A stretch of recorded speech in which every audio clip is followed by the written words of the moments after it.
Bismillahirrahmanirrahim. Assalamualaikum warahmatullahi wabarakatuh. Anak-anakku yang sholi dan sholihah, berjumpa kembali di kelas 1 pembelajaran yang keempat, yaitu materi bersih itu sehat. Adapun submateri yang akan kita bahas adalah tata cara bersuci.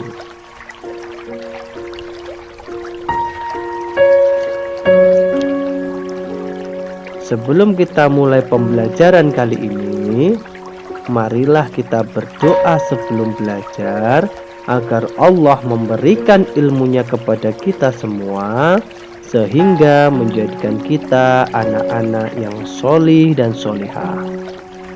Berdoa mulai. Bismillahirrahmanirrahim.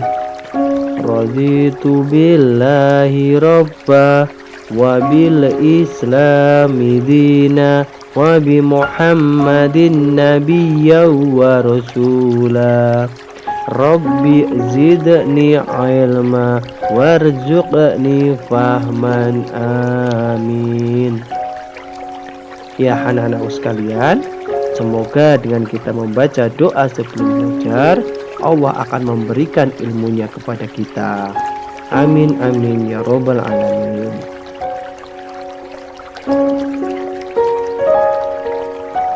Anak-anakku sekalian, perhatikanlah gambar tersebut. Apa yang dapat anak-anak lihat dari gambar tersebut? Gambar tersebut adalah gambar Joni yang sedang mau melakukan mandi. Joni itu selalu mandi setiap pagi agar badannya bersih dan sehat.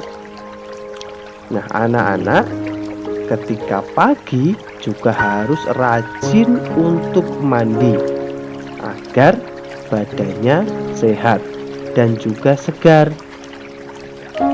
Nah, ini sesuai dengan pelajaran kita kali ini, yaitu tata cara bersuci. Lihatlah, itu adalah gambar Joni yang sedang mandi.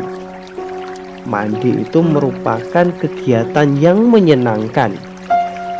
Jangan sampai anak-anak kelas 1 ketika mau mandi susah, ketika mau mandi bersedih, ketika disuruh mandi oleh kedua orang tua tidak mau. Jangan sampai seperti itu. Karena mandi adalah suatu kegiatan yang menyenangkan, yang membuat badan menjadi sehat, segar, dan terjauh dari kuman. Nah, bagaimana sih cara mandi yang benar itu? Nah, biasanya anak-anak kan mandi langsung itu, ambil gayung kemudian disiramkan ke seluruh tubuh. Nah, mandi itu sebetulnya ada caranya anak-anak. Bagaimana caranya? Nah, mandi itu dimulai dengan membaca basmalah terlebih dahulu. Bismillahirrahmanirrahim.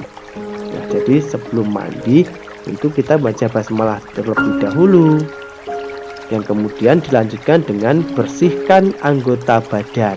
Jadi langsung nanti habis baca basmalah membersihkan anggota badan, baik tangannya, mukanya, telinganya, rambutnya menggunakan sampo, giginya digosok sampai bersih, kemudian di bagian-bagian ketiak, kaki, semuanya juga harus dibersihkan. Membersihkan semua anggota badan, tentunya dengan menggunakan air dan sabun yang bersih.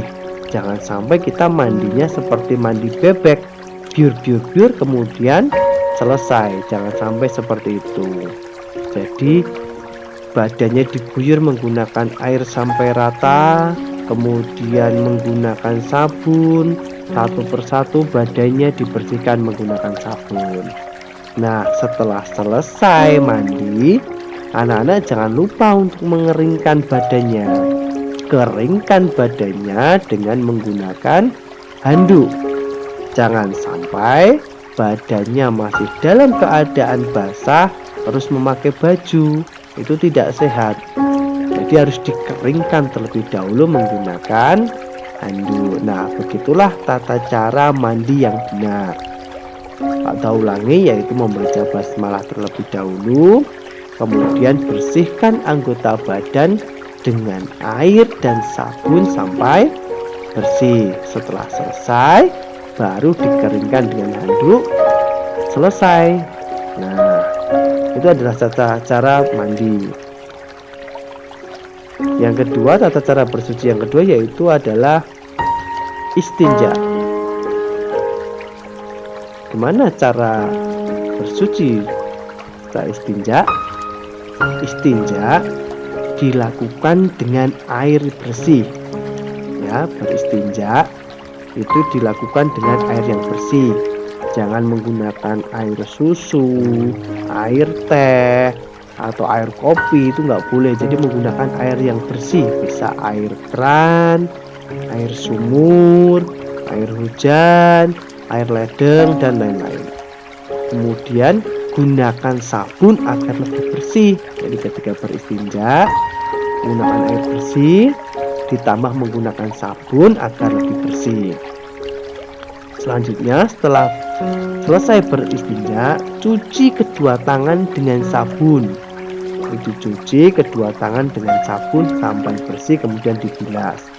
Nah, ketika mau keluar atau selesai, kemudian cucilah kaki hingga bersih agar tidak ada kotoran atau bekas tadi yang menempel pada kaki kita. Nah, bagaimana kalau tidak ada air? Nah, kalau tidak ada air, kita dapat beristinja menggunakan tisu. Kemudian bisa menggunakan kayu, atau bisa menggunakan daun, atau bisa menggunakan kain yang tidak terpakai. Pokoknya bisa menggunakan benda-benda yang dapat menyerap air. Ya, jadi menggunakan benda-benda yang dapat menyerap air, tapi tidak berbahaya. Jangan sampai menggunakan kaca atau menggunakan sesuatu yang berbahaya, itu tidak boleh. Jadi gunakan benda-benda yang aman dan dapat menyerap air. Nah, begitu. Nah, paham ya? Nah, tata cara bersucinya cuma dua. Yang satu mandi, yang dua adalah istinja. Nah, ini ada tugas dari Pak Toha. Tugas yang pertama yaitu anak-anak menyebutkan tata cara mandi. Tadi sudah Pak Toha jelaskan. Sebutkan tata cara mandi yang benar seperti apa, itu tugas yang pertama. Kemudian untuk tugas yang kedua anak-anak yaitu mengerjakan checklist ini. Ada 3 soal. Apakah anak-anak mandi sendiri? Apakah anak-anak bersuci setelah buang air kecil dan buang air besar? Ataukah anak-anak itu meyakini bahwa mandi itu sehat? Nah, itu nanti di checklist iya atau tidak. Begitu ya anak-anak. Nah, alhamdulillahirobbilalamin, pembelajaran kita kali ini sudah selesai. Terima kasih sudah menyimak pelajaran dari Pak Guru. Cukup sekian dari Pak Toha. Billahi taufik wal hidayah. Wassalamualaikum warahmatullahi wabarakatuh.